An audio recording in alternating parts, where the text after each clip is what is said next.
Ton nom? Chaud, laisse-le tranquille.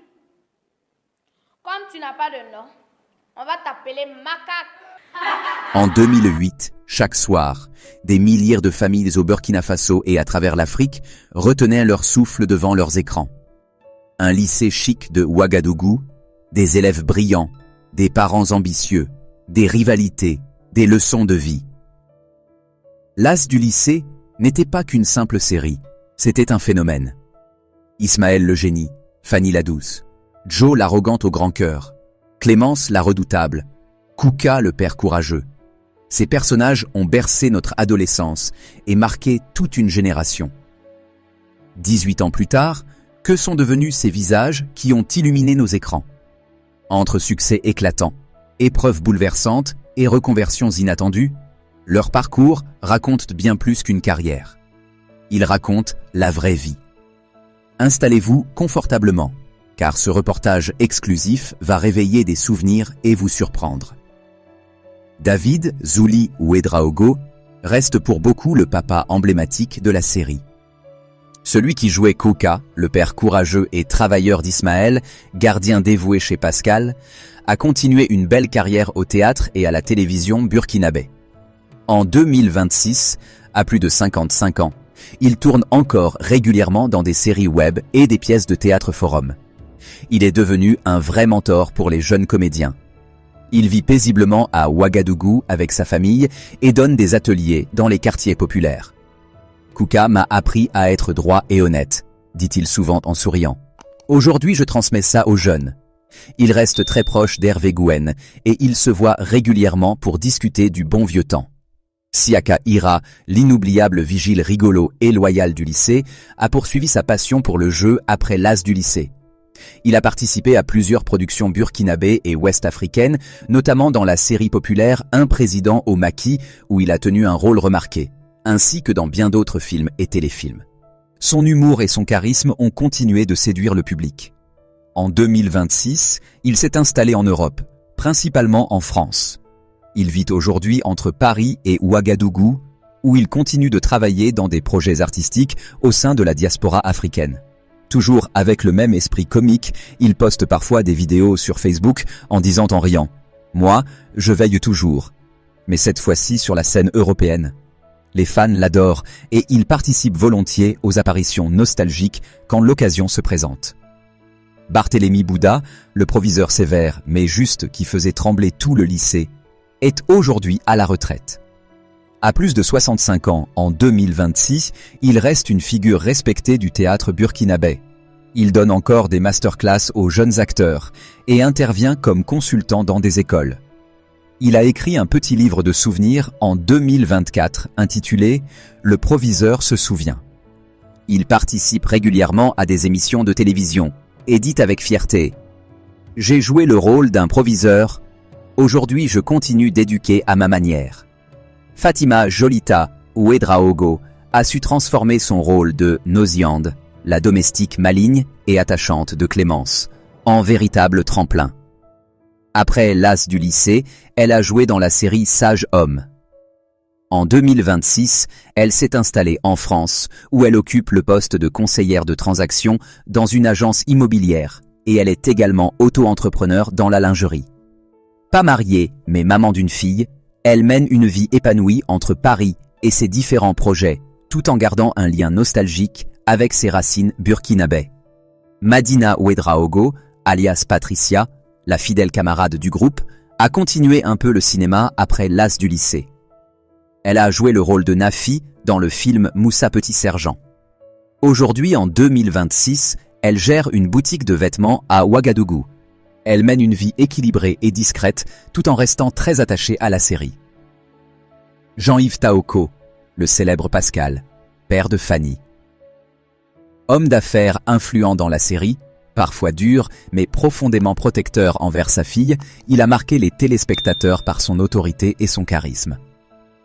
Après l'As du lycée, Jean-Yves Taoko élargit son parcours artistique en jouant dans le film Mariage à 3 visages du réalisateur ivoiro-martiniquais Pierre Labat, confirmant ainsi son talent au-delà de la série culte.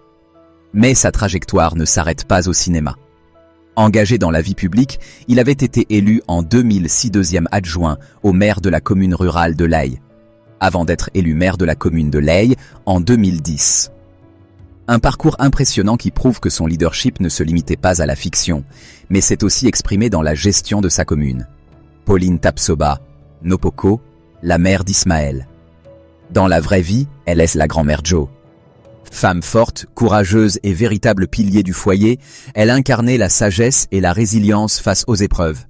Mais derrière ce personnage marquant se cache un parcours artistique impressionnant. Pauline Tapsoba commence sa carrière en 1996 à l'ATB comme artiste comédienne. Elle joue dans plusieurs films à succès tels que Commissariat de Tampi, L'As du lycée et Garage du peuple, confirmant son talent et sa polyvalence. Son art dépasse les frontières du Burkina Faso. En 2000, elle se rend à Lomé pour un festival. En 2001 à Cotonou, puis en 2006, elle forme une troupe de théâtre forum à Toulouse. En 2008, elle effectue une tournée dans 9 villes de France. Et en 2010, elle met en place une troupe théâtrale d'enseignants à Réau. En 2026, elle est toujours active, actuellement en stage de scénographie au Cartel, tout en exerçant comme formatrice en théâtre forum. Respectée pour son engagement culturel et social, Pauline Tapsoba demeure une figure incontournable du théâtre et du cinéma burkinabé. Et son rôle de mère battante continue d'inspirer toute une génération. Laure Guiré, Clémence, la mère de Fanny. Élégante, autoritaire, parfois manipulatrice, son personnage divisait les téléspectateurs. Après la série, Laure Guiré a consolidé sa place dans l'audiovisuel burkinabé.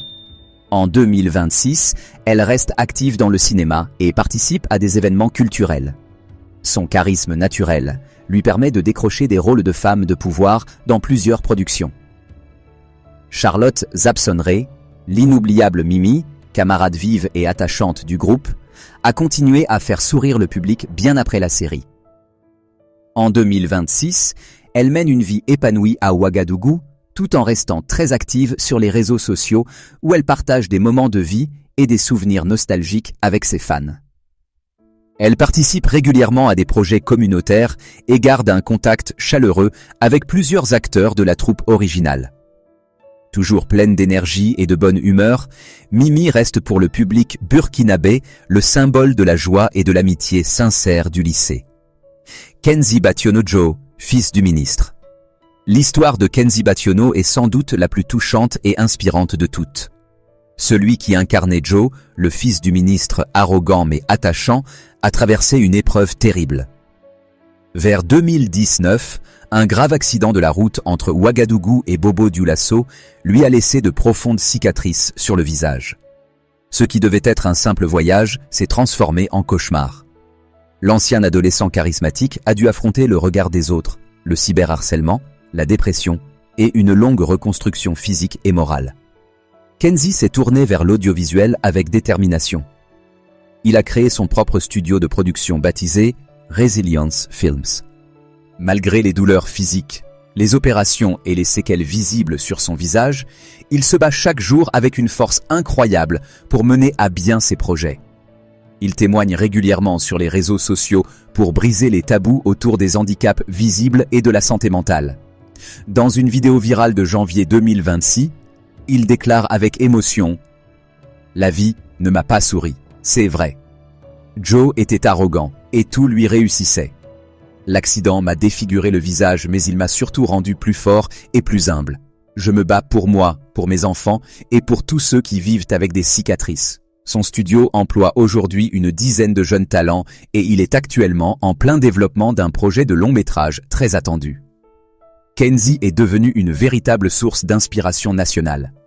Il reste un exemple vivant de résilience à la burkinabé. Malgré les difficultés, il sourit toujours et continue d'avancer.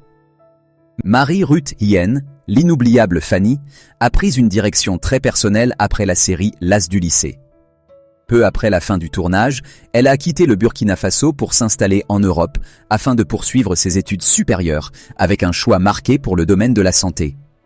Elle s'y est formée en soins infirmiers et santé publique. En 2026, elle vit toujours en Europe où elle exerce dans le secteur médical.